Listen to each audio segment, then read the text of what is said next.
Hey there, this is your pal Pally, and welcome back to Git Er Raid. It's that time. Break out the bug spray. It's Paragons of the Klaxxi heroic time. This is 25 man again, and this guide will have a lot of details in it. Strap in and let's get to it. 2 tanks are needed as usual for this fight, and depending on your DPS, you have a wide range of possible healing approaches. This guide shows a 6 healing approach, but 4 healing is certainly doable depending on strat. As always, you'll need to be familiar with the normal mode of this encounter to understand the heroic changes. The first change for heroic in this encounter is that instead of the Paragons gaining a stacking buff every time you kill one of them, the Paragons will gain that stacking buff every 50 seconds. Besides the Titan Rage timer, this serves as a somewhat of a limiter to your strategy. You can't leave a really dangerous Paragon up alive for too long. The other heroic change for this encounter is to give each one of the Paragons some additional nasty ability. I'll go through each of the Paragons in the order they spawn and explain their additional mechanics, and then we'll talk about the strategy approach we took and how all those interesting mechanics work in conjunction. Skier the Bloodseeker will be active at the start, and for his additional mechanic in heroic, he really only gains an additional blood that he summons. So in 10 man, you used to only get 2 bloods, now you'll get 3. In 25 man, you got 3 before, now you get 4. Most strategy worked on killing Skier first or second, so you won't really have to deal with this much. Recall's new change for heroic mode is that if you get turned into a scorpion, you must consume one of the parasites he spawns within the 15 seconds you are a scorpion, otherwise you will straight up die. This means parasites are going to have to be around for people to eat, so this makes the tank's job extremely critical. They have to sometimes allow the injections to happen in order for parasites to be eaten. We'll talk more on this in the strategy section. Hisek is the last of the initially spawned Paragons, and his additional ability is really rough on raids. Periodically he will use Rapid Fire. This sends waves of sonic pulses out from Hisek that spread out as they get further away. In most strategies, you really have to get used to this one. The further you are from where it is spawning, the easier it will be to find gaps and pass safely through. If you get hit, it's generally going to kill you. Early on it might not, but even with a few buffs, it's going to kill. So, safety dance! Karaz is fairly simple with all his mechanics, and even his heroic mechanic is just to throw more pools of amber when he leaps about. However, most strategies involve leaving Karaz for last, so he will have a huge damage buff on him by the midsection of the fight. That means you have to be super careful to avoid his whirling and get out of his amber pools quickly. Fortunately, both of these abilities are completely avoidable. He even telegraphs where the amber is going to land. Look at this here, and always be sure to run away from it. You'll get hammered if you don't. Corvin's heroic ability throws your strategy for a big loop and will also cause a big DPS check to occur. Basically, his Encase in Amber ability can no longer be killed by players. The Amber is immune to any attacks. The only thing that can break it is if you kill Karaz, you can hurl Amber down at the Amber encasing and break it. Since you aren't likely to do that given Karaz's easy mechanics, what you have to do is trick Corvin into using this on another Paragon, and then burst Corvin down while his encasement ability is on cooldown. Very tricky, and we'll talk more on this in the strategy section.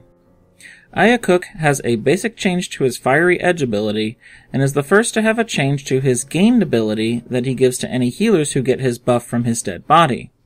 His Fiery Edge will simply hit more targets, so you have to be careful about spreading out and being apart from others that are affected by fiery lines. His Ingenious ability that he gives to healers will now only copy heals to any raid member that shares the same class, unlike the normal version of this ability, which copies heals to raid members who share the same class or race as the original target of the heal. Pushing on to Xero, here comes a biggie in terms of changing the encounter. Everyone still gets assigned a primary color when Xero comes down, but now Xero will activate orange, purple, or green catalysts. So if orange is called out, anyone with red or yellow will be affected. If green is activated, blue and yellow people will be affected. And of course, if purple is called, red and blue peeps will have something to do. So what do the colors do? Orange will cause a big halo-like effect to spawn from everyone affected. Your own halo does not affect you, but if you get hit by the edge of anyone else's halo, you take significant damage. Green will spawn poison puddles at people's feet. If you stand in the puddle, you take a dot and a debuff that causes you to suffer additional damage from further puddle dots. If the puddle inflicts the dot on 3 people, it will dissipate. Lastly, purple will cause all affected to be forced to run forward and drop a purple void zone cloud behind them for about 8 seconds. Initially, you aren't harmed by your own cloud, so you can walk in a circle up until the end of it, and then you'll want to head away from your own clouds. Moving on to Castic, he really doesn't change much for Heroic. His sonic projection is now pretty deadly, so tanks will need to be careful to point this in a direction that no one is standing to avoid random deaths. What we primarily noticed was that he would usually mesmerize people to the same Kungchang over and over until the Kungchang came out to feast on everyone. Handling his normal mechanics well will serve you to avoid having to do millions of damage to extra adds. Oh, and please avoid activating any of these guys accidentally. If you didn't know from normal mode, they can come out if you walk too near them or if they drift into your path. Watch yourself. Finally, Killrook will use his Reeve ability more frequently, which is just an ability that sucks you in while doing raid-wide damage. Just run away from him as much as you can and finish him off. The further away you are, the less damage it does. Whew. Well, that's all the new boss abilities, so now it's time to get into strategy. With a fight like this, there are, of course, numerous ways to slice it.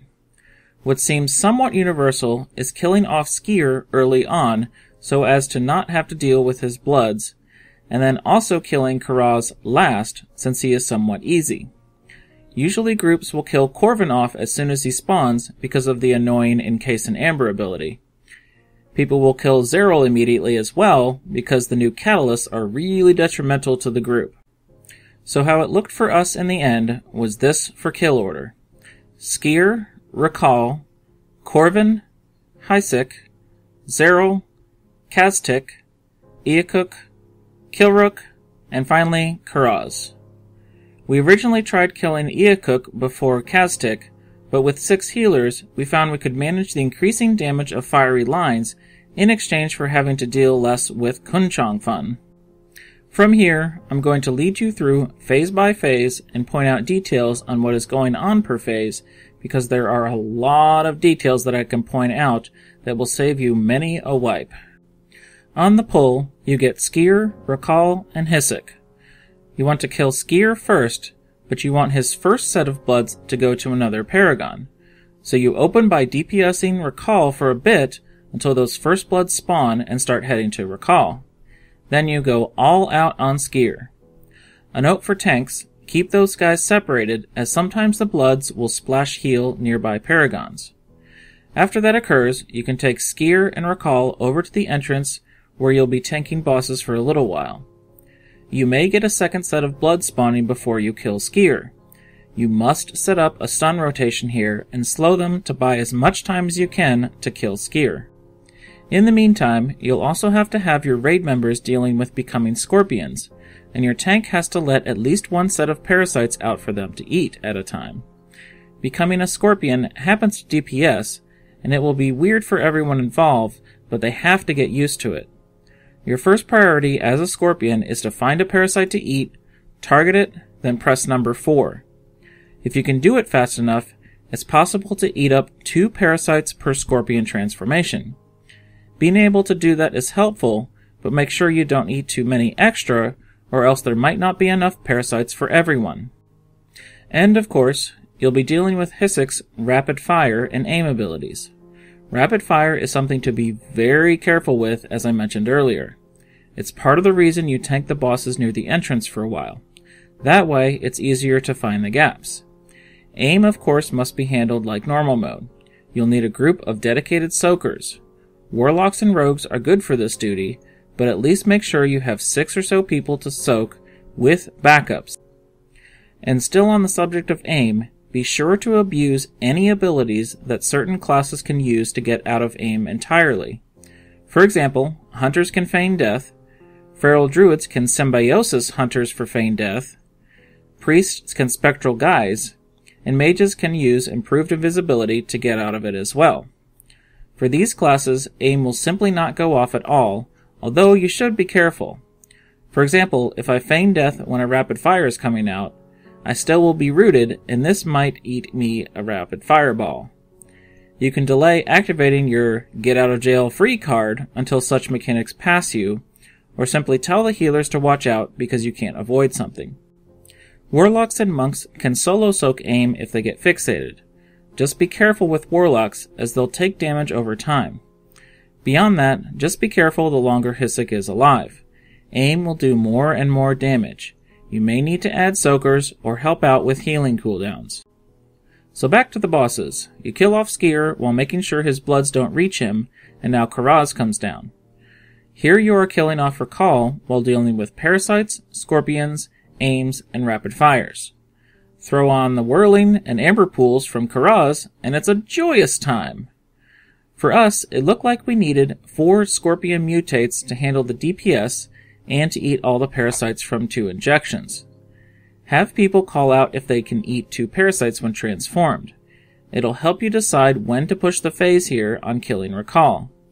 Sometimes we had to slow DPS or even stop to get that 4th mutate. If you have an extra parasite after it's all done, just single target it down quickly. Be sure not to interrupt its feed cast, as it'll more quickly regenerate to full health. For raid positioning, as I said, the bosses will generally be at the entrance to the room. Ranged and healers should try to be together on one side of the room or another. Once a hurl amber is happening, just switch sides quickly. It's important to note that if you are a class that needs help soaking an aim, you should try to stay close to the rest of the raid. Otherwise, aim soakers might not get to you in time. Once again, always be watching for rapid fires because they are completely avoidable. Now Corvin is down. You retain the same positioning, and here is the kicker with Corvin. You need to trick him into using his amber on another Paragon while bringing him close to 50%. So you should split up DPS to bring possibly Hyssek to below 50% while getting Corvin around 55%. Be very careful here. Corvin can delay using his amber quite a long time, and you may push him to use it on himself accidentally. Assuming you get it right and he ambers Hyssek, you will burn up some DPS CDs and kill Corvin quickly. This is a tight DPS timer, so if you are constantly missing this, try to get Corvin closer to 50% and make sure to save cooldowns for it. For tanks, there is a nice little trick to beating some of these enraged timers, and it involves picking up the Scorpion buff from Recall once he dies.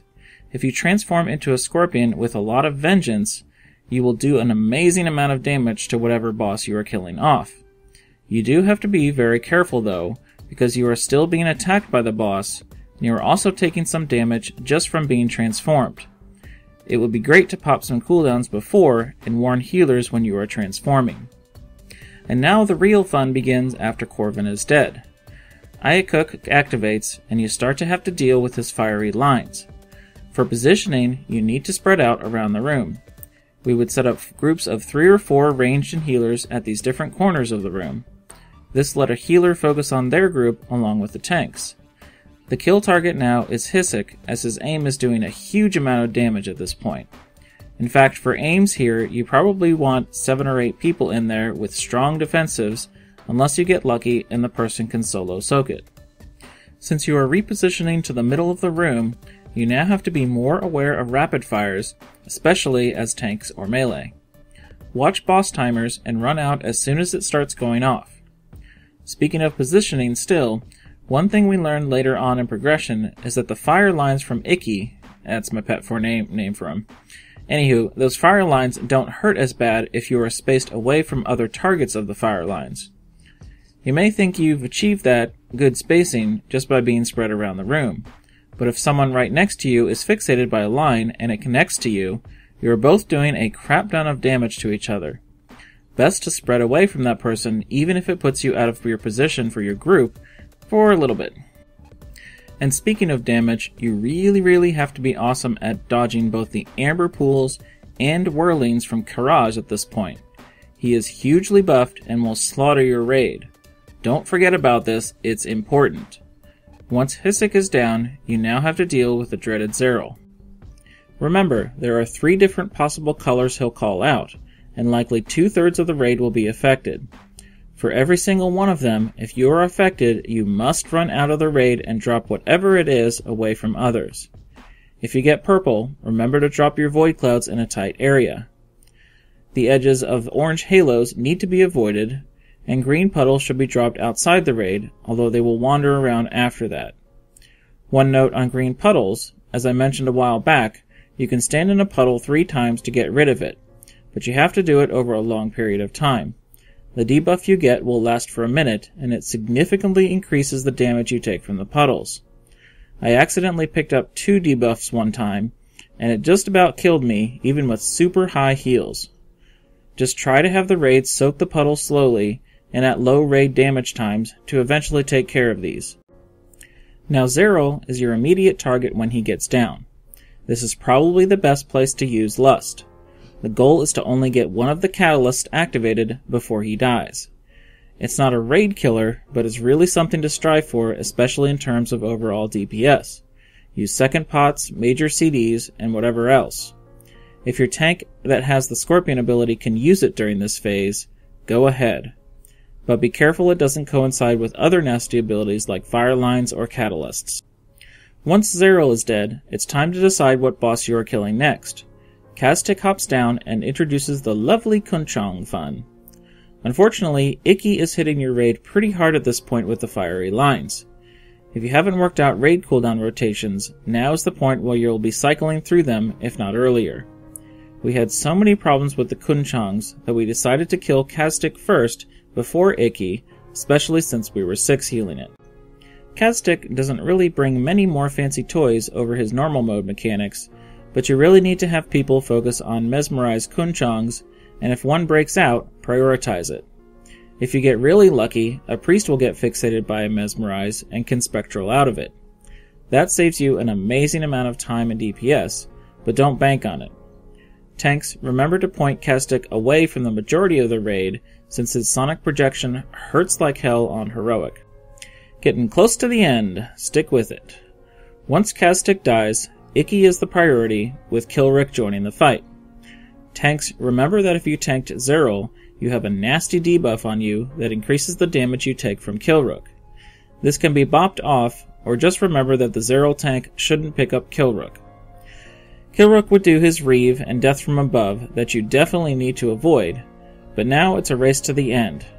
Kill off Icky while using as many healing and personal cooldowns to survive. Now it's just Killrook and the ultra buffed Karaz to kill. Kill off Killrook and then get to Karaz. Some may note that you can kite Karaz for a while after the rage timer, as he spends his time leaping around and whirling and all that. It's true, you probably have an extra 45 to 60 seconds if you're lucky and good at bouncing him around, but don't bank on killing him quickly when all this is happening. We killed it with 9 seconds to go until Enrage, and that's with a few DPS dead near the end. There are a ton of areas that you can work on in terms of optimizing DPS that would make this guide an hour long, but just try to get Karaz at least mostly dead before Enrage, and you should be fine. Whew, that's a long one there. But let me give a few last tips to finish out. This fight does have some DPS and healing checks, but it is seriously about avoiding avoidable mechanics and properly dealing with other mechanics. If you do it all properly and have a full raid staying alive, that is way more important than anything else. If you have random deaths to aim or whirling or amber pools or whatever else, correct it fast. It's going to be a long progression if you don't. That extra cast of Ice Lance is not worth standing for a second in an amber pool with Karaz massively buffed at the end. You are dead before you know it. Also, many have said this is a big RNG fest. Do not believe it. There are ways to deal with everything you encounter. For example, people will complain that they get aim and then rapid fire hits them when they feign death. Sure, the aim still roots you, and then you can't move for rapid fire, and bam, dead. But it's up to you to identify ways around that. For example, if you get aim and rapid fire is going to hit you in the next 2 seconds, hold off on breaking out of the aim until the last moment. Aim gives you a bit of an immunity from other mechanics, but you lose that when you break it, even if you are still rooted. So just hang tight, delay your invis or feign death or whatever, and let rapid fire go by. Then break the aim. That's just one example, but there are many more in this fight that has a ton of mechanics. So don't give up on accepting some early deaths due to the mighty god of RNG. Even if it's a matter of asking for a hand of sacrifice or wasting a major cooldown, do it and live. Dead DPS and heals do no DPS or heals. Before we close out, you might be asking about what to do with the buffs from the Paragon's dead bodies. For the most part, assign people to pick them up. Certainly a tank should pick up Recall's Scorpion ability, and some range should pick up Hissik's Bang Bang one. But beyond that, just throw them to whomever will benefit most and be good at using it. I ended up picking up the Kung Chong buff from Castic for fun and profit. It worked out to quite a bit of damage, so be sure not to ignore these. Well, that was certainly my longest guide ever, so thanks for hanging around through it all. I promise you'll reference a lot of this later and go, oh yeah, that's what he was talking about here. There is so much to this fight, and it's pretty rough on guilds. Lots of personal responsibility for raiders. But anywho, swat the bugs, and then move on to the biggest, baddest orc around. As always, please comment, like, and or subscribe to the video if you found it helpful, and have a good one!